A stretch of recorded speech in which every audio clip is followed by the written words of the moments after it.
સુરતમાં અત્યારે દરેક સરકારી કચેરીમાં બંદોબસ્ત અને વ્યવસ્થાની વાતો સંભળાઈ રહી છે. માર્ચમાં વધી રહેલી ગરમીના પારા સાથે અધિકારીઓનું ટેન્શન પણ હાઈ લેવલ પર છે. પ્રધાનમંત્રી મોદી સ્વયં 7 માર્ચે સુરત પધારી રહ્યા છે, એટલે આવો માહોલ હોય એ સ્વાભાવિક છે.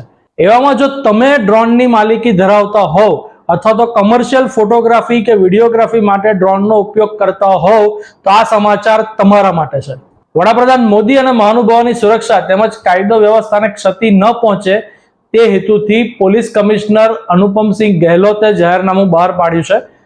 સુરત પોલીસના આ જાહેરનામા અનુસાર સુરતના શહેરી વિસ્તારને નો ડ્રોન ફ્લાય ઝોન જાહેર કરાયો છે.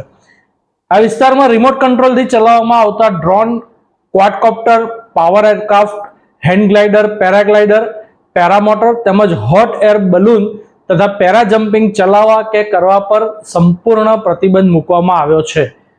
મને પણ અત્યારે પહેલી વાર ખબર પડી જાય કે સુરતમાં લોકો આટલું બધું ચલાવી રહ્યા છે. પોલીસ વિભાગ અને સુરક્ષા બળોના ઉપરોક્ત સંસાધનોને આ જાહેરનામામાંથી મુક્તિ રહેશે.